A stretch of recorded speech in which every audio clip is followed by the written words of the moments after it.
Assalamualaikum warahmatullahi wabarakatuh. Ya, berjumpa lagi dengan Pak Yandri.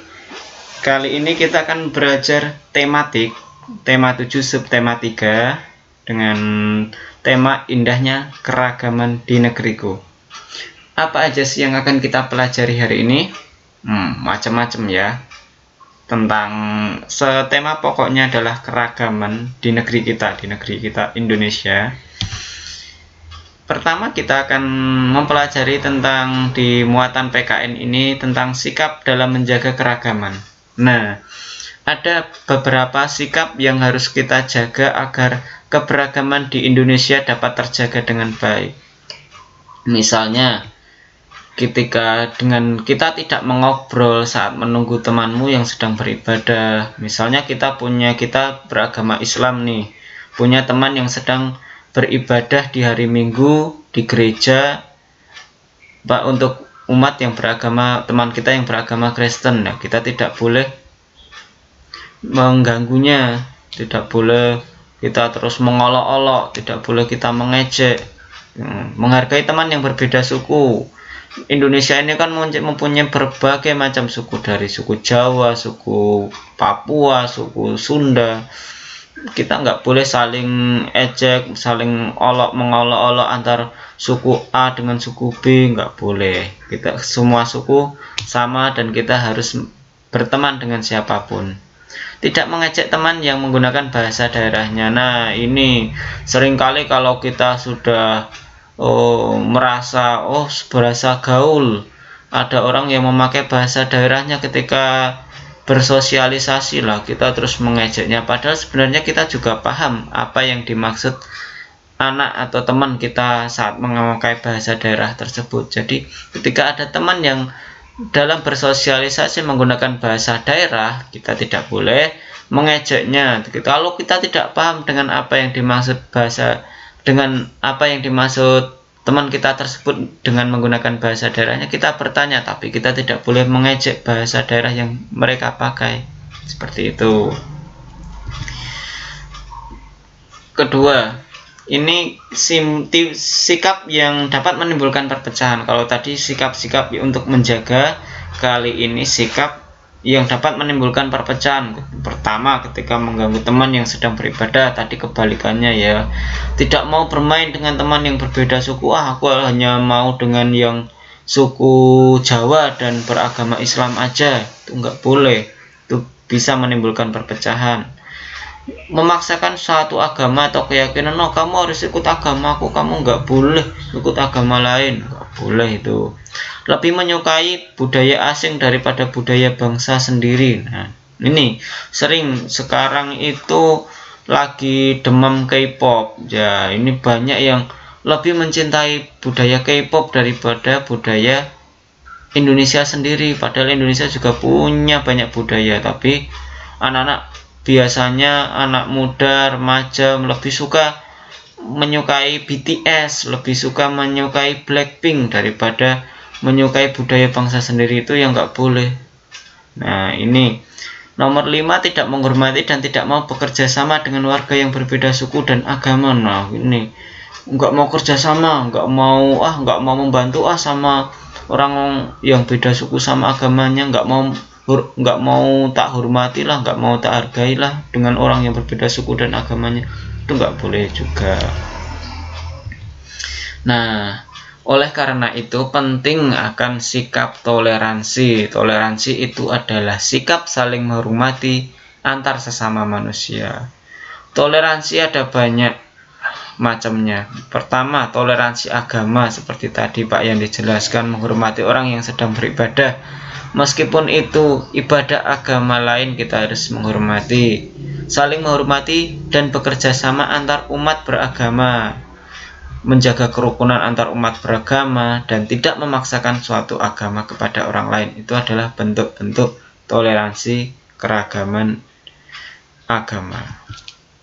Nah, kemudian selain toleransi agama, ada juga toleransi suku bangsa, yaitu menghormati antar suku, berteman dengan tanpa membedakan suku dan ras, serta mengembangkan rasa persatuan dan cinta tanah air. Jadi meskipun ada banyak suku di Indonesia, kita harus menghargai, menghormatinya, nggak boleh kita menjelek-jelekkan satu sama lain.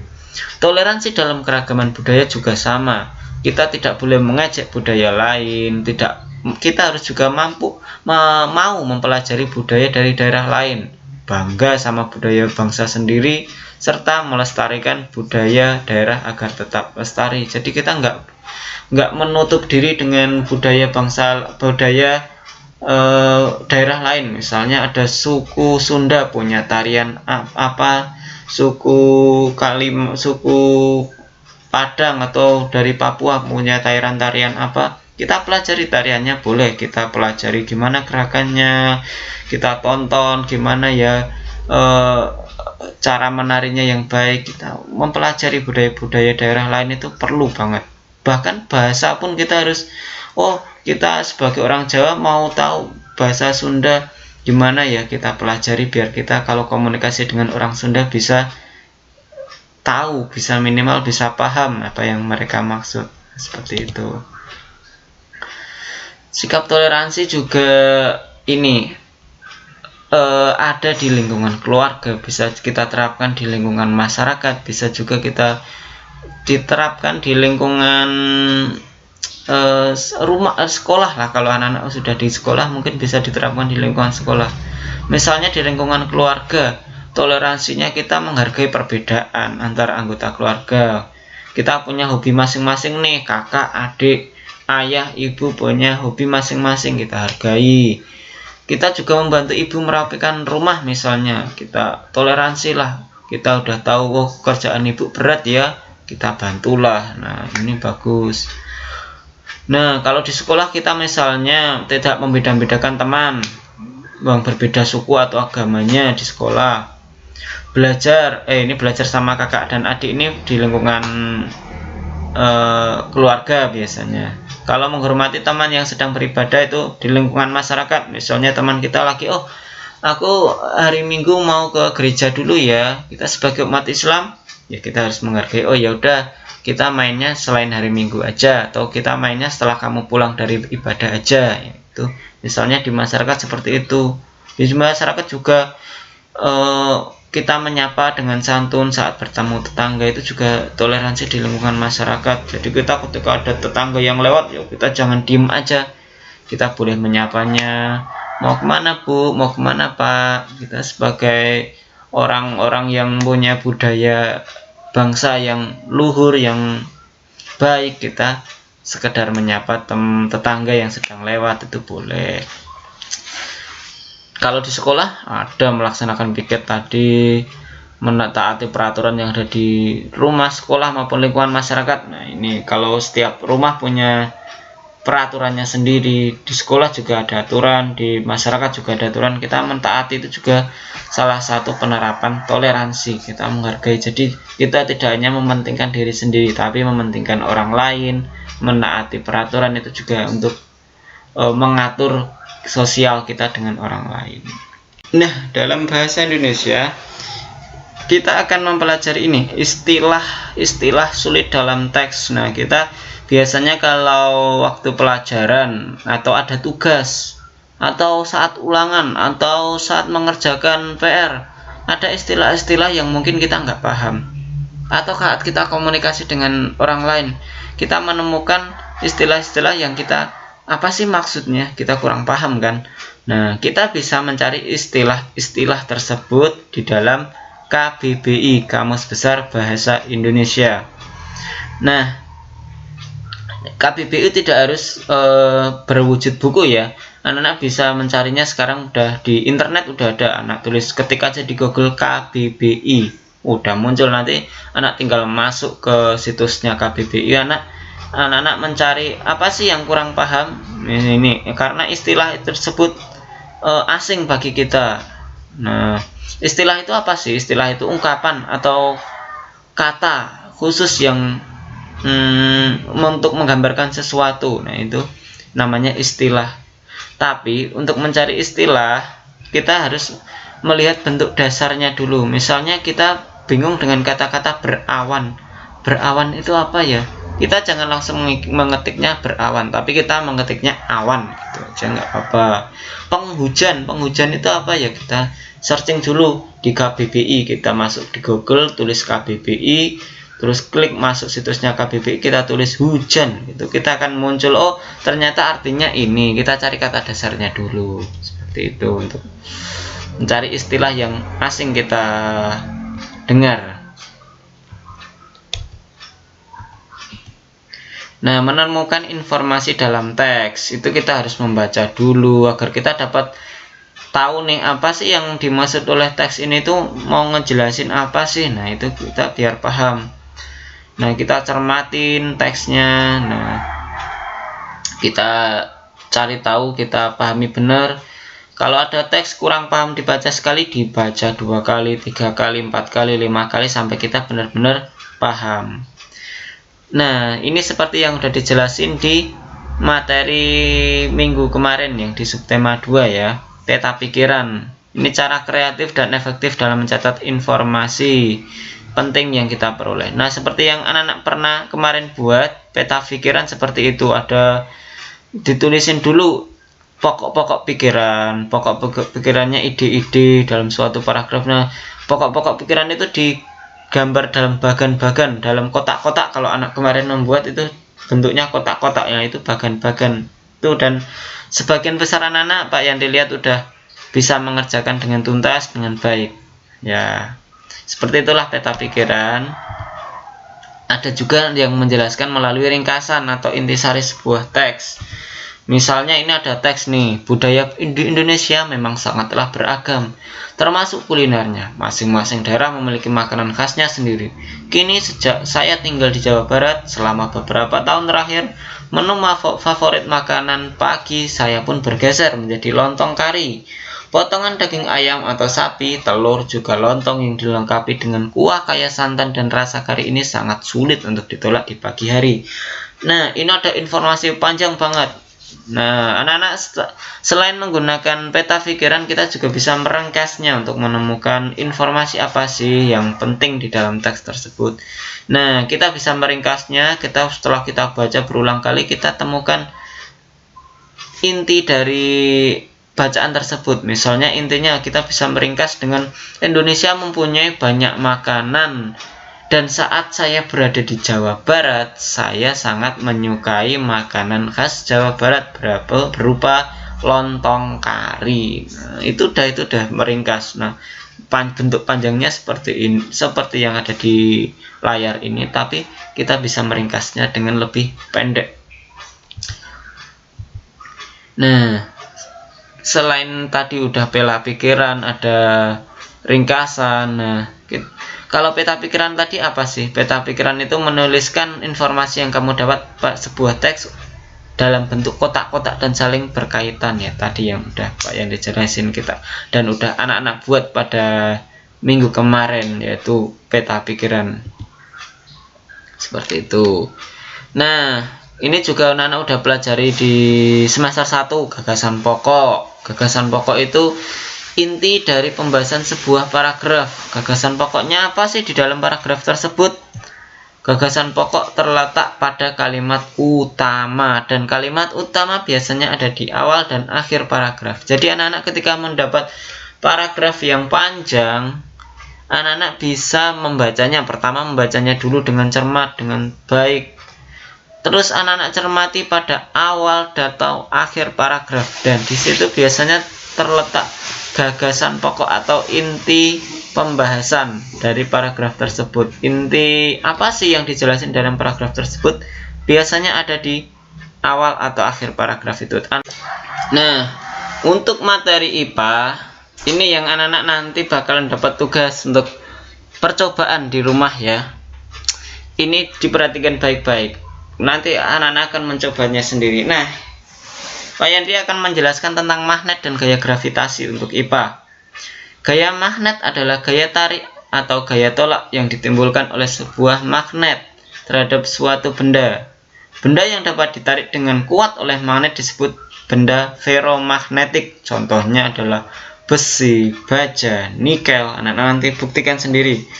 Kemudian benda yang dapat ditarik magnet dengan lemah. disebut paramagnetik, misalnya aluminium, kaca, dan kayu biasanya sulit untuk ditarik oleh magnet. Nah, itu namanya paramagnetik.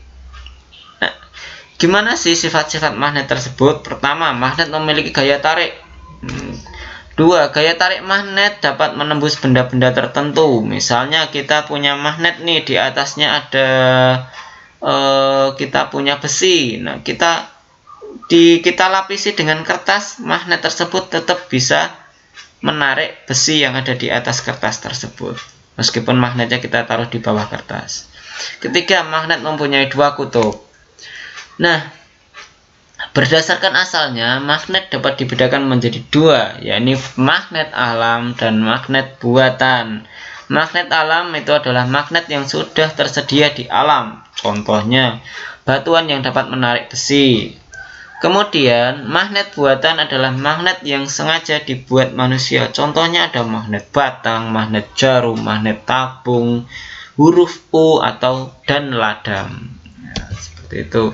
Ini bentuk-bentuk magnet. Ini magnet batang, ada magnet jarum, magnet silinder, magnet ladang, dan magnet U. Ini macam-macam. Semuanya dapat menarik benda-benda yang berasal dari besi, dari nikel, dari baja tadi.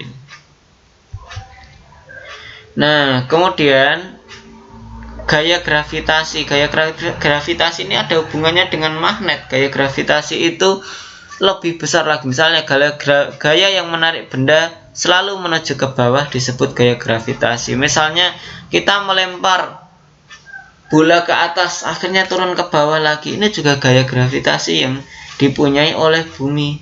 Bumi itu menarik segala sesuatu dari atas ke bawah. Gaya gravitasi bumi adalah gaya yang ditimbulkan oleh tarikan bumi. Nah, tarikan bumi karena begitu kencangnya, jadi ketika kita melempar bola ke atas bakalan jatuh ke bawah lagi. Contoh lain adalah jatuhnya buah dari pohon dengan sendirinya. Nah, kalau ada buah yang jatuh dari pohon pasti ke bawah, itu karena ditarik oleh bumi. Bumi itu punya gaya gravitasi, punya gaya magnet sendiri. Nah, kemudian kita juga akan lihat misalnya gaya gesek. Selain tadi gaya gravitasi, gaya magnet, gaya gesek. Gaya yang terjadi jika dua permukaan benda saling bergesekan. Contohnya saat kita mendorong lemari di lantai. Nah, ini gaya dorongnya adalah kita mendorong lemarinya. Gaya gesek itu yang terjadi di bawahnya itu, di bawah lemari itu gaya gesek. Nah, semakin halus permukaannya, semakin kecil gaya geseknya. Semakin kasar permukaannya, gaya geseknya semakin besar. Biasanya kalau halus sampai nggak terdengar sekali, tapi kalau kasar kita terusok, nah itu namanya gaya geseknya besar. Kalau yang halus biasanya nggak terdengar. Nah, itu bisa kita ciri-cirinya seperti itu kalau kita mengamatinya dengan pendengaran. Seperti gaya gesek benda bergerak selalu berlawanan arah dengan arah gerakan tersebut. Gaya gesek ada yang menguntungkan, ada juga yang merugikan. Seperti ini, orang mendorong mobil, ini juga termasuk ada gaya geseknya loh di sini. Nah, ini gaya gesek yang menguntungkan seperti alas sepatu, alas sendal atau sepatu, terus roda, terus ban, itu juga termasuk gaya gesek. Contohnya aja kita waktu sepak bola menggunakan sepatu pool yang bawahnya ada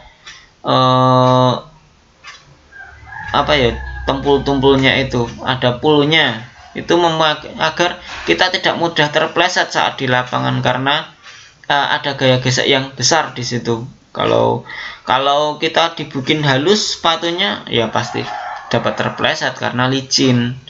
Seperti juga ban kendaraan dibuat dari karet dengan motif beralur, ada motif-motifnya di dalam ban. Nah, kalau motifnya hilang itu bannya jadi halus kan. Nah, kalau halus gaya geseknya dengan jalan raya semakin licin membuat mobil mudah tergelincir, makanya dibikin motif-motif, dibikin agar itu menggunakan agar gaya geseknya antara ban dan jalan raya membuat mobil tidak mudah untuk tergelincir. Tapi gaya gesek juga ada yang merugikan. Misalnya pada mesin motor, ada terjadi gesekan antara bagian-bagiannya. Gesekan itu membuat mesin cepat rusak. Nah, makanya sering ada diolesi pelumas atau oli. Kalau anak-anak sering dengar saat servis motor atau servis mobil. Ban motor, sepeda motor, ban mobil itu kalau digunakan lama-kelamaan alur bannya akan hilang garis-garisnya sehingga dapat mengurangi gaya gesek. Akibatnya seperti yang Pak yang dijelaskan tadi, kendaraan mudah tergelincir saat jalanan basah. Nah, kalau di IPS kita akan pelajari tentang keragaman ekonomi, kegiatan ekonomi di masyarakat yang beragam banyak. Misalnya kegiatan ekonomi itu adalah pertanian dan perkebunan. Biasanya orang yang tinggal di dataran rendah atau tinggi, misalnya pertanian, bertani jagung, bertani padi, atau kebun yang di dataran tinggi ada kebun teh, kebun kopi. Peternakan dan perikanan juga bisa dilakukan di dataran tinggi atau rendah, bahkan di pantai untuk perikanan. Hutan jelas untuk bidang kehutanan dilakukan oleh masyarakat yang tinggal di kawasan hutan. Misalnya kita ada beragam kegiatan ekonomi di masyarakat. Misalnya kegiatan pertambangan, industri, perdagangan, dan jasa. Pertambangan itu ada pertambangan yang gede, batu bara. Tapi ada yang pertambangan pasir yang sering kita lihat di Jogja. Kalau yang sering kita lihat adalah pertambangan pasir di Merapi. Itu banyak pertambangan pasir. Industri itu yang ada di pabrik-pabrik kita juga sering menemui di Jogja, misalnya pabrik SGM. Terus ada juga yang sering kita nemui pabrik rokok, itu juga. Terus pabrik macam-macam, ada pabrik teh, itu ada. Perdagangan kita biasanya melihatnya di pasar, Indomaret, Alfamart, di swalayan-swalayan lain itu ada perdagangan kegiatannya. Biasanya dari desa sampai kota itu ada perdagangan. Jasa, nah jasa ini juga banyak. Kalau kita ada jasa kurir, JNE, JNT, Si Cepat, banyak banget jasa kurirnya. Pendidikan itu juga termasuk jasa. Nah, ini yang pertama ini adalah gambar di pasar. Ini jelas ini tentang perdagangan. Yang nomor 3 ini tentang industri karena dia ini banyak orang ada di pabrik sedang bekerja. Nomor 4 ini adalah tentang pertambangan seperti yang Pak yang dijelaskan tadi, pertambangan pasir. Yang kedua ini termasuknya jasa atau pendidikan. Nah, ini yang Bu Guru sedang menjelaskan pelajaran di sekolahnya. Nah, industri itu ada industri tas juga ada loh. Nah, tapi di industri tas itu kita kadang kurang mencermati bahwa di industri tas ini ternyata juga menerapkan karya seni di situ, seperti karya seni aplikasi. Karya seni aplikasi adalah salah satu cara menghias kain menggunakan motif dengan warna yang beragam agar terlihat lebih indah. Tas yang diberi kain hiasan bermotif contohnya seperti di samping di dalam layar ini, ada warna kuning dan warna merah. Ada merah ini ada dikasih motif buah-buahan, yang kuning dikasih motif bunga dan daun. Nah, ini salah satu karya seni juga. Selain dengan teknik aplikasi tadi, ada seperti yang kemarin udah kita pelajari, yaitu dengan kolase dan montase. Ya, ini adalah karya seni, kolase, dan montase seperti yang anak-anak bikin kemarin di pertemuan-pertemuan kemarin. Karya seni montase dan kolase ini merupakan karya seni dengan kita menempelkan, cuma bahannya aja yang berbeda. Ketika seni kolase kita bisa menempelkan daun-daun kering, bahan-bahan alam lain, dan di montase kita menempelkan, misalnya ada gambar perahu kita menemukan di majalah, kita tempel. Kita menemukan gambar kapal gede, kita tempel. Gambar laut kita tempel, seperti yang anak-anak sudah kerjakan di tugas-tugas kemarin ya. Nah, nanti boleh diingat-ingat lagi, boleh dibuka-buka kemarin lagi filenya, materi yang di minggu-minggu kemarin. Nah, kemudian Karya seni aplikasi dan mozaik, ini seperti yang Pak Yandi jelasin tadi, karya seni aplikasi itu sebenarnya karya seni aplikasi nggak harus di industri gede, kita pun bisa membuat karya seni aplikasi. Kita punya tas, misal kita punya tempelan kain apa bermotif bunga, kita tempelin, kita jahit, itu sudah semua termasuk karya aplikasi. Karya seni mozaik, nah ini mozaik, kita menempelkan berbagai macam, kita paduin, nah kita jadi sebuah karya mozaik. Anak-anak teknik aplikasi sudah dapat di kelas 3. Anak-anak kalau masih bingung, masih kurang paham, bisa diingat-ingat lagi, bisa dibuka-buka lagi kalau masih ada bukunya kelas 3 kemarin sudah ada karya aplikasi, tinggal anak-anak mengulanginya lagi di kelas 4 ini. Nah, nanti di akhir video ini anak-anak mengerjakan tugas. Kalau anak-anak masih belum paham, tapi boleh diulang-ulang lagi ini. Boleh sampai 5 kali, sampai 3 kali, 6 kali boleh. Nggak ada iklan di dalam YouTube ini. Jadi anak-anak bisa diulang-ulang terus ya kalau belum paham. Dan jangan lupa dikerjakan tugasnya, ada 2 tugas, PKN dan IPA, yang anak-anak nanti bisa upload di GCR untuk hasilnya. Oke. Sekian dari Pak Yandi. Sampai jumpa di pertemuan minggu depan lagi, pertemuan selanjutnya. Pak Yandi ucapkan wassalamualaikum warahmatullahi wabarakatuh. Tetap semangat belajar.